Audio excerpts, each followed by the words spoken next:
Eu queria complicar aqui a vida dos meninos da mídia ali. Você tem a arte do dia 1º do culto de evangelismo? Por favor, coloque aí para mim. Amém. Irmãos, no dia 1º agora do 11, antecedendo o dia de finados, né, que vai ser no domingo, nós teremos um culto aqui de evangelismo chamado Celebrando a Vida. Amém? Você tem motivo para celebrar a vida? Demais, né, irmãos? Nós temos motivos de sobra para agradecer ao Senhor, né? Então nós vamos estar realizando esse culto, será um mover poderoso, com testemunhos, tudo aquilo que o Senhor fez esse ano, irmãos, através do Projeto Vida, através do AME, o nosso time de evangelismo. O Projeto Vida ele é um grupo de apoio a dependentes químicos, o qual nós trabalhamos com base na palavra e no poder de Deus, irmãos. Então, toda terça e sexta-feira, nós estamos reunidos aqui, já há 14 anos, né, pregando o Evangelho, vendo a transformação das pessoas, pessoas sendo libertas, curadas, né, de vícios aqui nesse lugar, e tem sido assim algo poderoso, irmãos, né? Todo ano que passa, cada dia mais o Senhor tem nos abençoado. O AME, a gente tem saído das 4 paredes aqui da igreja, estamos aí no campo, né, pregando o Evangelho, levando as boas novas às pessoas, entendendo que o Evangelho ele muda realidades, amém? Ele muda a realidade do nosso bairro. Muitas vezes a gente ouve notícias e a gente, às vezes, leva de uma maneira normal, né? Eu não consigo, irmãos, como cristão, chegar num determinado lugar, carente, né? E ouvir, por exemplo, olha, filho de fulano morreu de overdose, olha, aquele menino jovem foi assassinado por conta do crime, olha, o casamento de fulano acabou. Irmãos, eu não consigo aceitar isso com normalidade. Como homem de Deus, eu não consigo, né? Então, a igreja ela precisa entrar nesses lugares para fazer a diferença, amém? A igreja precisa entrar. Então, no dia 1º nós vamos estar aqui. Então, vai ter os irmãos aqui de Ribeirão Pires, os irmãos de São Mateus, alguns irmãos de Itaquá, né, conosco. E como eu disse, a gente vai ter testemunhos, a gente vai ter um bom lanche no final, uma bela comunhão. E eu queria contar contigo aí. Traga um visitante, né, aquelas pessoas que trazerem mais visitantes vão ganhar um presente da gente. Tá bom? E aí é surpresa aí, mas eu garanto para você que vai valer a pena. Amém? Você crê que vale a pena? Então eu quero te encorajar, sabadão de noite, irmãos, deixa aquela pizza de lado, vem para a igreja, vem aqui adorar o Senhor junto conosco. Eu queria que você abrisse a sua Bíblia, por favor, no livro de João, no capítulo 5, a gente vai ler do 1 ao 9. E o tema dessa palavra é quando Jesus entra na história. Amém? Jesus entrou na sua história? Você lembra como você chegou ao reino de Deus? Como é que você chegou a essa igreja aqui? Como é que você conheceu Jesus? Como é que você estava? Você estava assim, assim ou assim? Seja sincero. Bem assim, né? Eu também estava desse jeito, irmãos. Mas Ele me alcançou. Ele me achou, assim como achou você também. Amém? Olha o que a palavra de Deus ela diz em João, no capítulo 5, no versículo 1. Subtítulo diz a cura de um paralítico, a minha versão é a Nova Almeida atualizada. Passadas essas coisas, havia uma festa dos judeus e Jesus foi para Jerusalém. E existe ali, junto ao portão das ovelhas, um tanque chamado em hebraico Betesda, o qual tem 5 pórticos. Nesses jaziam a multidão de enfermos, cegos, coxos, paralíticos, esperando que a água se movesse, porque um anjo descia de tempos em tempos, agitando-a. E o primeiro a entrar no tanque, uma vez agitada a água, sarava de qualquer doença que tivesse. Estava ali um homem enfermo, havia 38 anos. E Jesus, vendo-o deitado e sabendo que estava assim havia muito tempo, perguntou: você quer ser curado? O enfermo respondeu: Senhor, não tenho ninguém que me ponha no tanque quando a água é agitada. Quando tento entrar, outro enfermo chega antes de mim. Então Jesus lhe disse: levante-se, pegue o seu leito e ande. Imediatamente o homem se viu curado e, pegando o leito, começou a andar. E aquele dia era sábado. Amém? Eu queria que você curvasse a sua cabeça, fechasse seus olhos e orasse comigo com fé. Pai, é no nome santo de Jesus que nós estamos aqui, Senhor. E nós te agradecemos, ó Pai, por esse ambiente. Meu Pai amado, Senhor, nós te agradecemos pelo momento de adoração. Sentimos a Tua presença, Senhor, e sabemos que o Senhor está aqui, Senhor. Obrigado, Jesus, pelo momento da oferta, Senhor, o qual nós podemos, ó Pai, semear no reino, expressar a nossa generosidade. Mas nós pedimos mais, Senhor. Nós pedimos que o Senhor manifeste o seu poder a partir de agora. Meu Pai amado, porque sabemos, meu Pai, que na Tua palavra há poder para mudar toda e qualquer realidade. No nome santo de Jesus, nós declaramos o Teu reino sobre esse lugar, Senhor. Fala conosco não o que queremos ouvir, Senhor, mas o que realmente precisamos nessa noite. No nome santo de Jesus, meu Pai, nós repreendemos no nosso meio, Senhor, todo espírito de incredulidade, Senhor, falta de fé. Se há alguém angustiado aqui, Senhor, no nome santo de Jesus, meu Pai, que venha receber a sua paz agora, a paz que excede todo entendimento, Senhor. Se há alguém enfermo, meu Pai, no nome santo de Jesus, nós pedimos agora, Senhor, vai de encontro agora, Senhor, e cura essa pessoa, Senhor. Enfermidade bata em retirada no nome santo de Jesus, meu Pai. Nós pedimos agora, Espírito Santo de Deus, no nome santo de Jesus, que o Senhor possa ministrar aos nossos corações, no nome santo de Jesus. Amém. Irmãos, ontem o pastor Miguel, ele mandou mensagem, falou, olha, dando a oportunidade de ministrar, e perguntei, pastor, e qual é a direção? E ele falou, olha, semana que vem nós começamos a campanha e abre o caminho. Irmãos, e a gente percebe o quanto é importante cura e libertação, né? E foi de Deus realmente a direção que os nossos pastores receberam para que a igreja se movesse nesse caminho. Porque nós vivemos, irmãos, um tempo muito difícil, sim ou não? Nós percebemos agora uma sociedade doente, pessoas com medo. Nunca vimos tantas pessoas adoecidas e presas a tantos males. Hoje temos uma geração doente no emocional, psicologicamente, fisicamente e espiritualmente. Nunca se falou tanto em doenças como depressão, crises de ansiedade e síndrome do pânico. Nunca se falou tanto, irmãos. Doenças que não são visíveis, né, que a gente não vê, que a gente não enxerga. As pessoas, elas vivem em eternas prisões, acorrentadas. Prisões do qual nós não vemos, não enxergamos. E muitas vezes nós olhamos para as pessoas, mas nós não sentimos as dores que elas carregam. A gente não vê as feridas que elas carregam.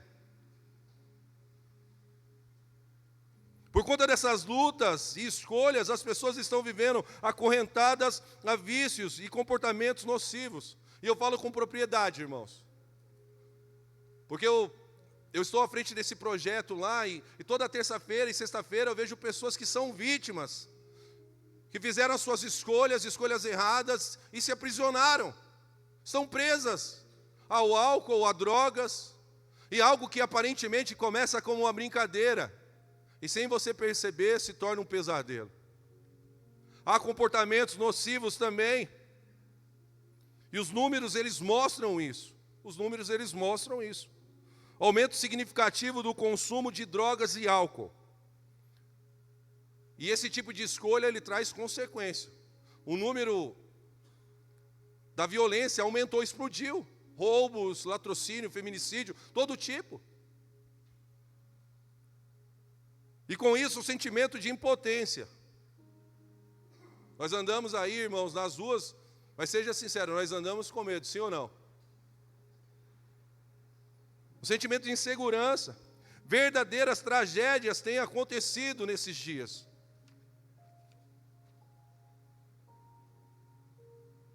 Percebemos uma geração, irmãos, que cada vez mais consome pornografia. Sabe, que busca prazer imediato em coisas que são banais. As pessoas, elas têm buscado diversão, irmãos. Eu tenho 43 anos, eu sei que não parece, vai ficar surpresa agora. Mas eu venho de uma geração, irmãos, o qual diversão era diferente. Sabe, era algo inocente. Mas hoje as pessoas têm buscado diversão, por exemplo, em jogos online, em bets. E famílias todas estão sendo destruídas por conta disso. Tem faltado mesa, a comida das pessoas por conta dessas escolhas. E eu volto a dizer, sem contar o sentimento de impunidade, o qual nós vivemos agora. Questões políticas, polaridade, irmãos, está tudo dividido, né? Se você não é a favor de tal político, você é de outro, e nós ficamos no meio de um fogo cruzado, sim ou não? E aí a gente percebe uma sociedade que anda doente, fragilizada. Que muitas vezes a gente não pode falar nada para essas pessoas, que essas pessoas elas começam a chorar. E uma geração que foi apelidada de geração mimimi. E eu não concordo, irmãos, eu nunca vi uma geração tão forte como essa. Uma geração resiliente. Porque também a chuva de informação é tremenda. Esses dias eu recebi o convite para falar sobre o Setembro Amarelo numa empresa. Para mim foi uma novidade, que eu tive que pesquisar números e eu fiquei assustado com o que vi. E talvez você nem saiba, mas a cada 40 segundos, alguém tira a sua própria vida. São reflexos de uma sociedade doente. Por ano, 800 mil pessoas se matam, se suicidam. E para algumas pessoas pode parecer normal, é só mais um número, mas não é normal. Não é normal. Nós, como a igreja de Cristo, nós precisamos nos levantar. E diante desses números negativos, muitas vezes nós olhamos e ficamos em silêncio. Há 2 anos atrás, eu recebi a ligação de um jovem. E eu estava estudando, e esse jovem estava numa estação de trem. E ele estava desesperado. Desesperado. Gritando por socorro. E eu conheci ele através de uma irmã que nem estava firme, o levou para um culto de célula. E ministramos ali, e aquele dia eu peguei o telefone daquele jovem, e todo dia eu mandava mensagem para ele. Todo dia mandando mensagem. Mensagem de vida. Amém? Nós declaramos vida. E aquele jovem, ele me liga desesperado por conta de uma desilusão, por conta de um momento delicado o qual ele estava vivendo. Sabe qual era o pensamento dele? Se jogar na linha do trem. E aí, por telefone, a gente pôde orar junto, repreender aquele espírito de morte, declarar paz sobre a vida daquele jovem. Sabe, falando, olha, vai ficar tudo bem, vai dar tudo certo. Tenha paciência, Deus está no controle de tudo. Irmãos, eu quero declarar sobre a sua vida que Deus está no controle de tudo. Ele não perdeu o controle, irmãos, Ele não perdeu o controle. Eu posso ouvir um glória a Deus por isso? E eu pude falar para ele, falou, olha, vai ficar tudo bem. E aí eu fiz um convite para ele. Falei, olha, tem uma reunião do projeto de noite, venha para cá. Irmãos, e ele veio, ele foi recebido com um abraço. Ele chorou demais naquela reunião. E no final daquela reunião, ele estava aceitando Jesus como o único Senhor e suficiente Salvador. Esse é o nosso Deus, irmãos.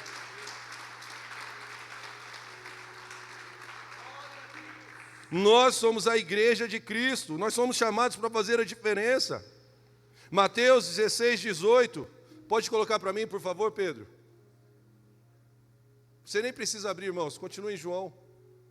Mateus 16, 18. Jesus, ele diz, também eu lhe digo que você é Pedro, e sobre esta pedra edificarei a minha igreja, e as portas do inferno não prevalecerão contra ela. Nós somos a igreja de Cristo, irmãos. E o inferno não resiste à igreja de Cristo. Nós vamos entrar lá e nós vamos saquear o inferno. Não aceite outra coisa a não ser isso.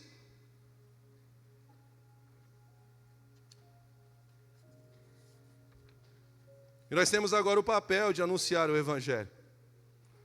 Em Mateus 11, 28, Jesus ele diz, vinde a mim todos que estão cansados e sobrecarregados, e eu vos aliviarei. Cansado e sobrecarregado. E nós estamos falando de alívio imediato. Nós aqui, quando nós passamos alguns números, nós falamos de tantas coisas que aparentemente para a humanidade, para a sociedade lá fora, traz alívio, mas nós estamos falando de um alívio que é para sempre. Jesus é alívio para sempre, irmãos, para as nossas almas. E quando nós olhamos esse texto que acabamos de ler, de João 5, nós vemos que havia ali uma festa em Jerusalém. As pessoas estavam ali festejando, e Jesus está naquele lugar. Só que em contrapartida, a Bíblia fala que havia um lugar perto da porta das ovelhas, aonde passavam-se ali os animais que seriam sacrificados, aonde era o centro da religiosidade judaica. Perto daquela porta havia um tanque chamado Betesda, irmãos. Betesda, você já deve ter escutado tantas vezes. E a palavra Betesda, ela significa casa de misericórdia ou casa da graça. Casa de misericórdia. E quando nós falamos casa de misericórdia, o que vem na nossa mente? Hospital. Era um hospital, um grande hospital. A Bíblia fala que havia uma multidão de enfermos ali. Coxos, cegos, paralíticos. E aquelas pessoas estavam ali em busca de algo. Em busca de algo. A Bíblia fala, e a Bíblia faz menção, que aquela multidão estava ali esperando o agitar das águas. Acreditava-se que de tempos em tempos um anjo descia, agitava as águas, e o primeiro que descesse era curado. E eu preciso frisar para você que não há outro texto na Bíblia, nem no Talmud, nem na literatura judaica, em lugar nenhum que faz menção a esse texto. Então eu não posso cravar se é a verdade ou não. Alguns historiadores, eles falam que pode ser da cultura helenista, uma crença que talvez nunca existiu, mas aconteceu algo e as pessoas correram para aquele lugar, acreditando que acontecia. Então se criou isso, então as pessoas corriam para aquele lugar em busca de algo que talvez nunca acontecesse. O problema é que muitas vezes nós colocamos a nossa expectativa e fé em coisas vãs. E isso gera uma frustração, sim ou não? Quantos antes de chegar até Jesus, irmãos, você trilhou tantos caminhos? Quantos caminhos? Recorreu a tantas coisas, talvez em entidades. E a sua vida, em vez de andar para frente, só andou para trás. E a Bíblia faz menção lá que esse povo estava lá esperando algo acontecer. Só que chama a atenção que a Bíblia fala que há um paralítico ali. Aquele paralítico está ali. E a Bíblia fala que ele está naquela condição há 38 anos. É muito tempo, Gé? 38 anos? Quase o que você tem de idade, né? 38 anos, irmãos. É tempo demais ou não é para sofrer? 38 anos é muito tempo, gente? Demais, né? O cara está naquela condição, vendo o milagre acontecendo na vida dos outros. Irmãos, ele não estava ali naquele tanque 38 anos. Ele estava paralítico, naquela condição 38 anos. A Bíblia não fala quanto tempo ele estava ali. Mas alguém o deixou naquele lugar. Alguém o levou naquele lugar na esperança. Olha, eu vou levar você lá. Diferente do texto que há em Marcos 2, quando os amigos levam o paralítico até Jesus em Cafarnaum, e aqueles amigos vão lá e resolvem pagar o preço por ele, e não havendo como entrar, eles vão pelo telhado e abrem um espaço e descem lá, e Jesus olha e falou, olha, a fé desses homens. A Bíblia fala que Jesus vendo a fé dos homens.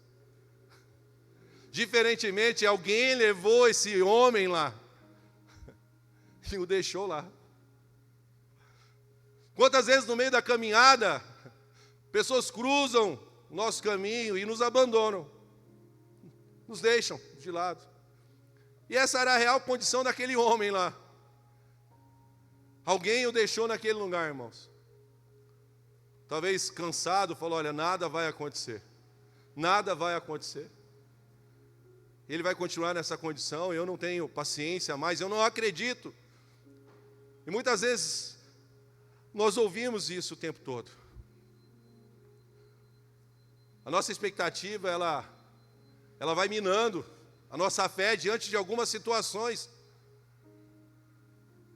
Eu falo, irmãos, que para mim mudar, para mim chegar até Jesus foi muito difícil. Muito difícil. E eu imagino para minha esposa que estava do meu lado, porque as promessas eram muitas.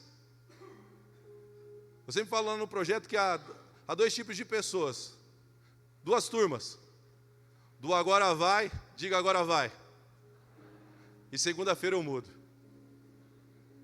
Você já viu essa turma? O agora vai é dia 1º de janeiro, né, pastor? O cara vai começar uma dieta. Nesse ano eu vou começar. Irmãos, eu confesso para vocês que eu estou nessa turma aí. Eu estou só pagando a academia, mas não vou. Né? Só de passar na frente eu estou suando.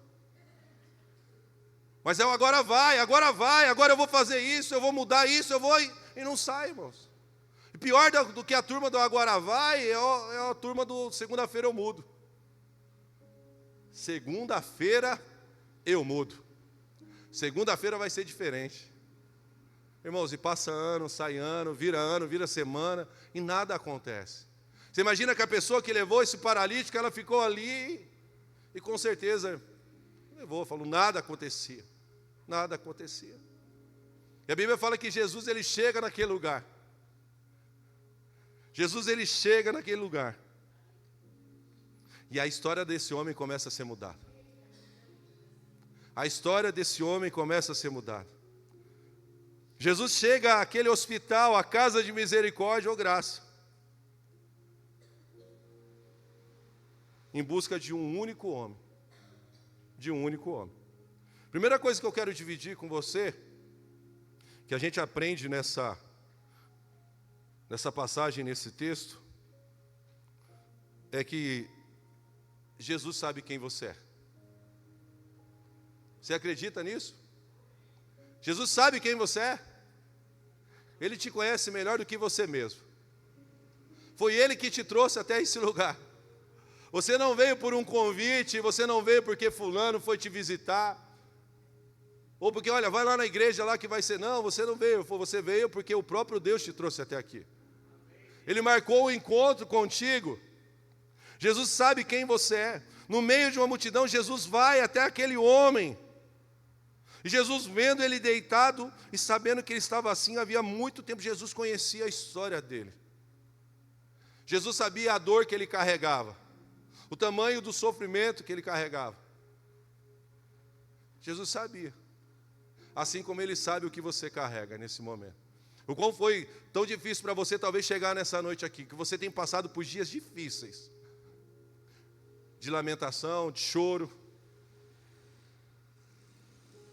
Talvez no começo do ano agora você fez tantos planos e projetos, mas nada se concretizou, nada saiu do papel, e você olha e fala, meu Deus, estamos agora, dia 22 hoje, dia 22, né? E você está pedindo para o ano terminar. Irmãos, eu quero declarar que nesses 2 meses, Deus vai fazer grandes coisas sobre a sua vida, irmãos. O ano não terminou. Sabe, talvez você passou por desilusões esse ano. Desilusões, momentos difíceis na sua vida, mas Deus, Ele não te desamparou, porque Ele sabe quem você é. Ele sabe o que você carrega. Jesus conhecia a história daquele homem, o tempo que ele estava naquela situação e o quanto ele havia sofrido. Jesus, Ele nos conhece, irmãos. Lá em Lucas 19, nós vemos a história de Zaqueu. É interessante que a Bíblia fala. Zaqueu é um publicano, cobrador de impostos, era rico e era baixinho. A Bíblia faz menção a isso, ele era um baixinho, nada contra os baixinhos aí. Mas tem um significado tudo nisso. Porque você vê aquele homem subindo na árvore para chamar a atenção de Jesus, né? Eu brinco às vezes na célula que eu nunca vi um pé de baixinho. Você já viu um pé de baixinho? Né? Eu já vi goiabeira, bananeira, mas pé de baixinho eu nunca vi. E Jesus olha e ele consegue chamar a atenção de Jesus. Ele consegue chamar a atenção de Jesus. Aquele homem, ele tinha um anseio de saber quem era o Messias, que por onde passava os milagres aconteciam. E ele sobe naquela figueira, e Jesus, quando olha para ele, Jesus fala algo. O que Jesus fala? Zaqueu, desça depressa, porque hoje me convém pousar na sua casa. Hoje me convém entrar na sua vida, Zaqueu. Jesus chama Zaqueu pelo nome, assim como Ele te chama pelo nome. Ele te conhece, irmãos. Ele te criou. Lima, coloca para mim o Salmo 139. Deixa eu me achar aqui, queridos.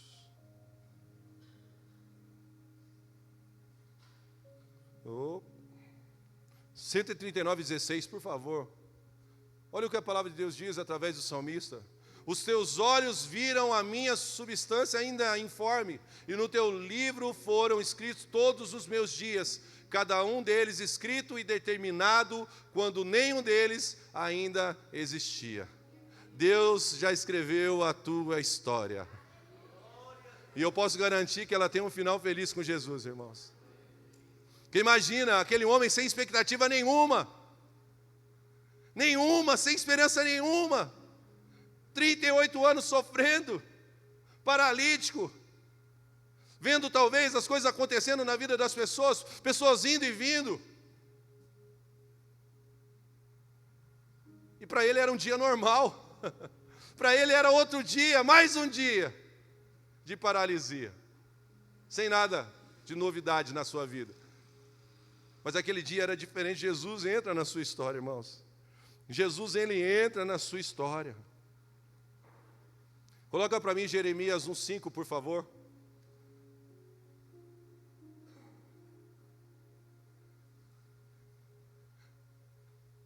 Antes de formá-lo no ventre materno, eu já o conhecia. E antes de você nascer, eu o consagrei e constituí profeta às nações. Isso é para quem crê, irmãos. Isso é para quem crê. E Ele te escolheu, irmãos. Então eu preciso saber, Jesus sabe quem você é. A segunda coisa que eu percebo nesse texto, e o texto nos ensina, e eu quero que você seja bem sincero. Você realmente quer ser curado? Realmente você quer ser liberto? Responda para si mesmo, não para mim. É uma pergunta. Porque Jesus, ele sabia a condição que aquele homem estava. Sim ou não? Ele via. Assim como um dia lá em Marcos 10, quando o Bartimeu se apresenta, ele lança de si a capa, Jesus pergunta: o que você quer que eu lhe faça? Jesus sabia que ele era um cego. Assim como Jesus sabia que aquele homem era um paralítico, a condição dele, porque onde ele estava era um lugar, irmãos, onde as pessoas buscavam por um milagre. E eu te pergunto, você realmente quer ser curado? Realmente você quer ser liberto? Você realmente quer o seu casamento restaurado? Seus filhos longe das drogas? Você quer? Porque, irmãos, tem muita gente que não quer, não. E Jesus pergunta porque Ele quer ouvir da boca daquele paralítico, porque a boca fala do que o coração está cheio. Jesus quer ver o nível de expectativa. Mas eu lamento falar para você que muitas pessoas não querem libertação e cura. E eu vou contar uma historinha para você, que eu ouvi, achei muito interessante, compartilhei na cela.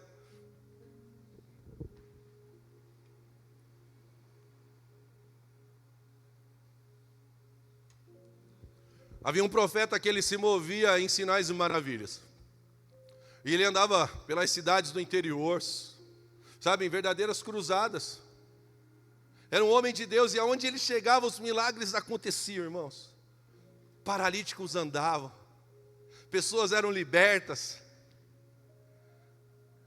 a glória de Deus descia. E ele chega num determinado lugar, numa igrejinha do interior,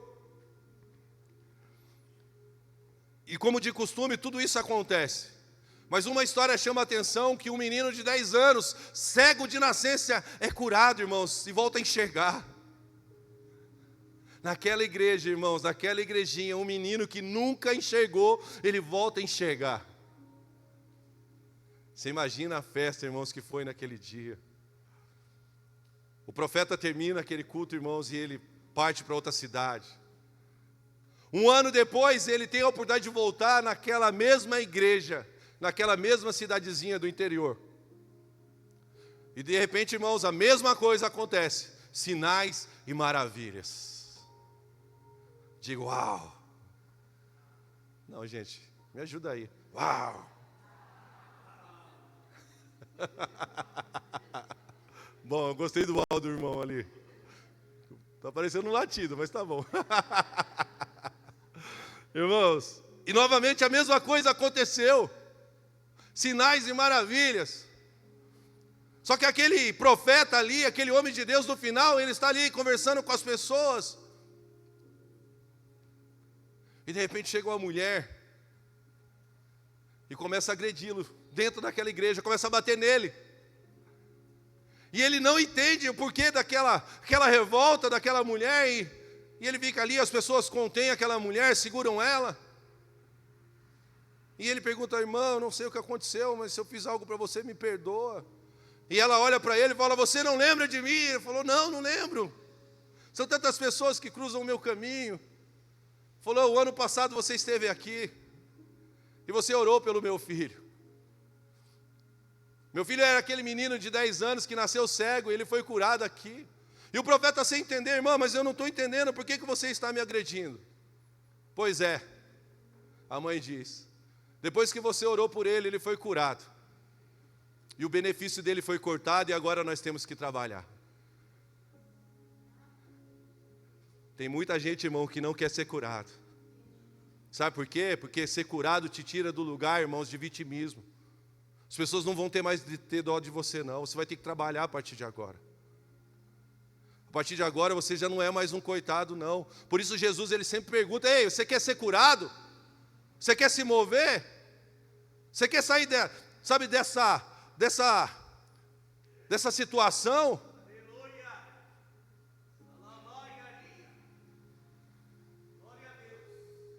Tem muita gente que não quer, irmão. Tem muita gente que quer ficar nessa condição. Porque é triste, sim ou não? Você vê? Uma situação essa, é uma história, irmãos, deve ter algum fundamento, alguma coisa de real nisso aí. Mas quando eu ouvi, me chamou a atenção, falei: Senhor, mas por isso que muitas vezes não acontece na vida de algumas pessoas, porque no fundo elas não querem mudança, elas não querem transformação. E aí Jesus, quando chega para ele, ouve algo. E é o terceiro ponto que eu quero dividir com você. Não olhe para as circunstâncias. Não defina a sua história por um mau momento. Não terceirize a culpa dos seus problemas, irmãos. Porque é o que esse homem faz. Quando Jesus pergunta para ele: olha, você quer ser curado? Ele não diz que nem sim, nem que não. O que ele fala? Estou sozinho. Me abandonaram. Só ficou eu. E quando eu ouço isso, o que me vem na mente, irmãos, é de alguém também que queria a morte, que estava se sentindo sozinho. Quem? O profeta Elias. Mas ele estava realmente sozinho, irmãos? Não estava sozinho. Não estava sozinho. Nós olhamos aqui. Então o homem diz: Senhor, eu não tenho ninguém que me ponha no tanque quando a água é agitada. Quando eu tento entrar, outro enfermo chega antes de mim. Irmão, Jesus só perguntou se ele queria ser curado. Somente isso. Era tão simples, falar: eu quero, eu desejo, eu preciso. São anos de luta. Mas muitas vezes nós agimos dessa maneira também. Ah, mas eu estou nessa situação porque fulano falou isso de mim. Ah, eu estou nessa situação porque o governo não me ajuda.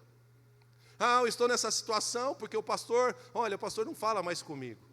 Meu líder de célula, olha, eu estou nessa situação porque você não sabe, eu fui criado no lar todo disfuncional. Irmãos, eu também fui. Filho de pai alcoólatra. Irmãos, isso não é motivo para que eu terceirize a culpa. Olha, eu estou nessa situação. Não, irmãos, não é. Nós somos o povo de Deus, irmãos. Nós somos o povo de Deus. Deus nos escolheu. Você aceitou Jesus, irmãos. Você é nova criatura. Portanto, se alguém está em Cristo, nova criatura é. As coisas velhas se passaram e tudo se fez novo, novidade de vida. O homem estava preso à circunstância. Olha, tinha gente aqui para me ajudar, mas não tem. As pessoas não se preocupam comigo. Quando a água agitada, passam pessoas por mim, as coisas acontecem e eu fico para trás.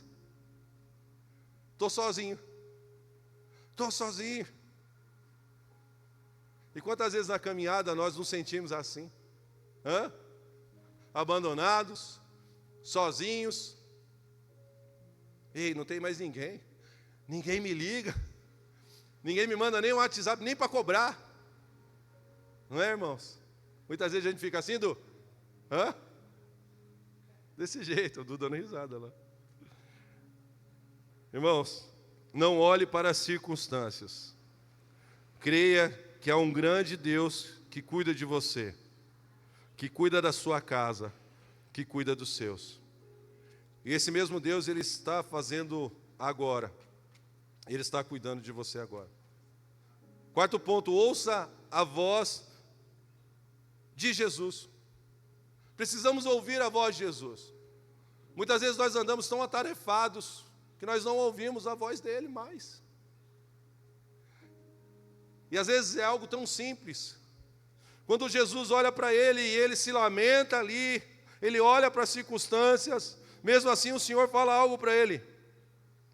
Levante-se, pegue o seu leito e ande. Cura e libertação. Foi o que aconteceu naquele momento ali, irmãos. Cura e libertação. Levantar, irmãos, levante-se, foi a cura, porque ele era paralítico. Pegue o seu leito, irmãos, e andar era libertação. Ele estava 38 anos preso nesse leito. 38 anos vivendo dessa forma, irmãos, de maneira miserável. E eu não sei há quanto tempo, irmãos, você está sofrendo. Eu não sei há quanto tempo você carrega aí, sabe, esse fardo. E toda noite você se pergunta o porquê disso. Não aguento mais. Está difícil demais. Talvez a sua oração seja essa: Senhor, eu não aguento mais. Eu não consigo. Levante-se. Jesus está te curando agora, irmãos. Jesus está entrando com cura sobre a sua vida. O reino de Deus, ele é feito de declarações. O que é ligado aqui na terra é ligado no céu. E o que é desligado aqui é desligado, irmãos, nos céus. Levante-se, o Senhor está falando para você, se coloque de pé nessa noite. Irmãos, pegue o seu leito.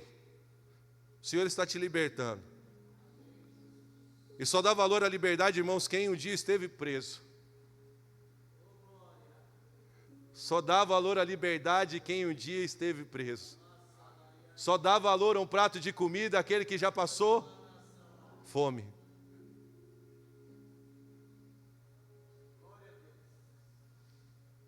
Nós precisamos ouvir a voz de Jesus, irmãos. Nós precisamos de sensibilidade. Porque você imagina, no meio daquela multidão de pessoas ali, ansiando por milagres, o barulho que era. E Jesus olha para aquele homem: você quer ser curado? Aquele homem se lamenta. E ele precisava estar atento para ouvir a voz do Senhor. Ei, se coloque de pé. Pega o seu leito. Aquilo que te amarrou por muitos anos, aquilo que te prendeu por muitos anos, não te prende mais. Agora você pode se mover. Mas isso só faz sentido quando nós ouvimos a voz do Senhor. Em meio a tantas coisas, irmãos, muitas coisas tentam nos roubar a atenção. Nós estamos vivendo um tempo novo como célula. Deus esse ano, sabe, derramou assim uma graça sobre a nossa célula. E compartilhar para os irmãos, não é vaidade, irmãos, a gente não precisa disso. Mas o que a gente tem vivido esses dias, porque nós decidimos ouvir a voz do Senhor.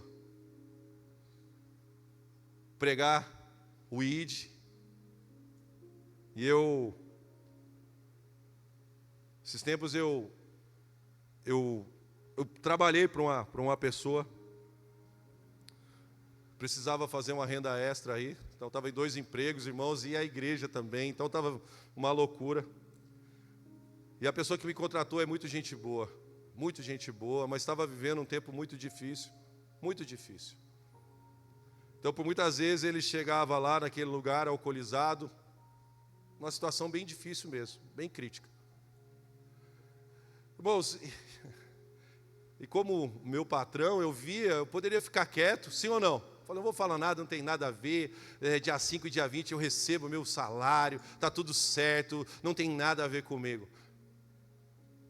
Mas não, irmãos. Todavia, toda vez que eu via naquela situação, eu chegava e lançava uma palavra de vida. Ei, Jesus vai mudar a tua história. Deixa Jesus entrar na tua história, mudou a minha, pode mudar a tua também. E, irmãos, e você semeia. E aí, graças a Deus, eu consegui colocar a minha vida em ordem, eu saí, né? Agradeci por aquele tempo. E o tempo passou. Mas toda vez que aquele homem deslizava ou fazia alguma coisa assim que... Ele sempre me mandava mensagem, falava, olha, preciso conversar com você. Irmãos, e para essas coisas eu sempre tenho tempo. Você pode me ligar a qualquer hora, quem anda comigo sabe, pode ligar a qualquer hora, irmãos, que eu vou estar lá para te ajudar. E com ele não foi diferente, toda vez, irmãos, ia lá, e mesmo não vendo mudança nenhuma, mesma coisa, ou até pior. Mas semeando, irmãos, sementes do Evangelho. Semeando sementes do Evangelho. E aí o tempo passa, todo dia mando mensagem. E de repente, um dia eu estava em casa, e aquele homem, ele acaba que entrando num período bem difícil assim da vida dele, bem difícil mesmo, situação bem complicada, e a família dele começa a sofrer demais, a esposa dele começa a sofrer demais, as filhas começam a sofrer demais, e a esposa olha e falou, não aguento mais, vou abandonar o barco. Isso ela falando depois para mim. Não aguento mais, não sei o que fazer. E aí, quando você está diante de uma situação como essa, o que você faz, irmãos? Uma situação sem saída. O que você faz? A gente, como povo de Deus, a gente faz o quê? Faz o quê? Ora, né, Sidão? Vai orar. E a irmã, acho que pediu direção ao Senhor. E aí um dia o marido chega alcoolizado em casa, irmãos, uma situação bem terrível mesmo. E essa irmã vai pegar o telefone do marido lá e vai ver as mensagens com quem ele conversa. E de repente ela para no meu nome lá. Esse amigo aqui é diferente. Esse amigo aqui é diferente. Esse amigo aqui não chama para beber, não chama para coisas erradas. E ela me chama no WhatsApp. Eu estou passando por isso e por isso. Você pode me ajudar? Falei, olha, daqui um pouquinho eu estou aí. E eu fui até aquela casa, irmãos. Aquele irmão estava numa situação muito terrível. E aí a gente pôde orar junto naquele lugar. Eu declarei libertação sobre a vida daquele homem, irmãos. Sabe, um homem abençoado, vítima também. Declarei, irmãos, um casamento restaurado. Declarei família feliz. Eu declarei o reino de Deus ali. Porque o reino de Deus, ele está em movimento. Irmãos, o nosso Deus, ele não dorme. O nosso Deus, ele não dorme. O nosso Deus, ele não dorme. Talvez você não ouviu o que eu disse. O nosso Deus, ele não dorme. Irmãos, eu falei para a irmã, falei, olha, do jeito que a situação está tão delicada que é impossível ele ir até a igreja. Ele não vai. Mas a igreja pode vir até ele. E nós começamos uma campanha naquela casa, irmãos. E a glória de Deus tem descido naquele lugar. Pessoas têm sido alcançadas, irmãos. E a gente começa a ver uma luz no fim do túnel. Transformação naquele lugar. O reino de Deus, ele está em movimento. E com certeza vocês verão os frutos daquela casa, irmãos. Vocês verão os frutos. Porque pessoas estão se levantando porque decidiram ouvir a voz de Jesus. E eu queria que você se colocasse de pé agora. Aplauda Jesus bem forte.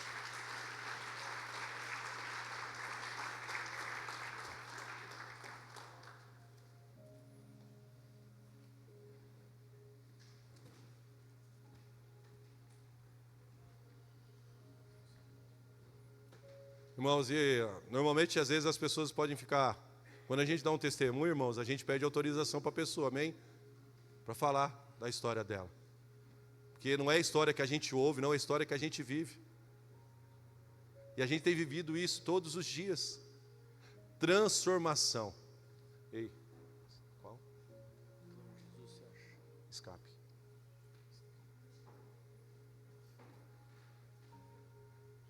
Nós estamos vivendo isso o tempo todo, irmãos.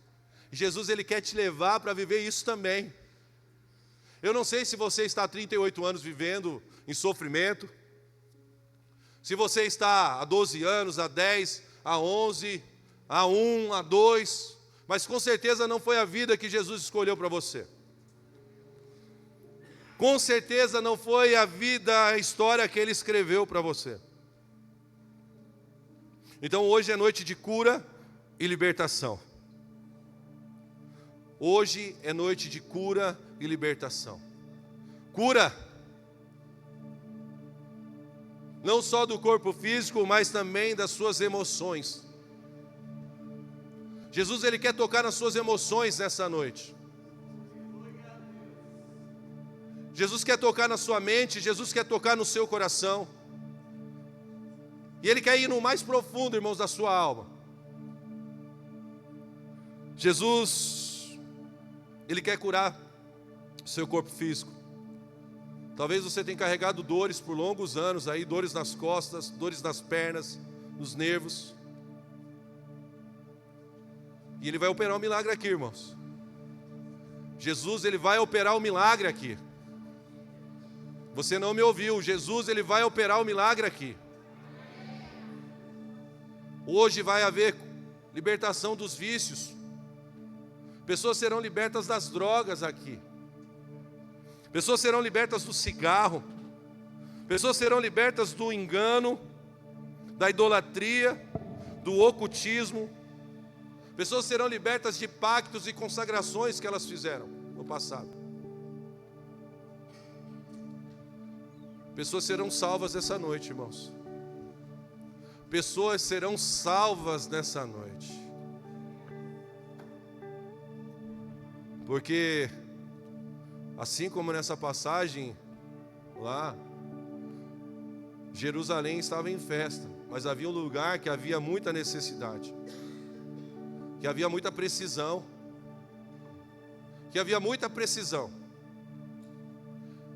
E quem aqui precisa de um milagre? Levante sua mão. Só você que precisa de um milagre. Irmãos, nós vamos ouvir um louvor agora. Enquanto toca esse louvor, enquanto os ministros aqui, eles louvam o Senhor, eu quero te convidar a você sair do seu lugar. Mas é você que precisa do mover de Deus. Você que precisa do agitar das águas. Mas não é anjo que vai descer aqui não, irmãos, é o próprio Jesus que vai fazer. Eu quero te convidar a sair do seu lugar, a vir até aqui à frente. Eu quero orar pela sua vida.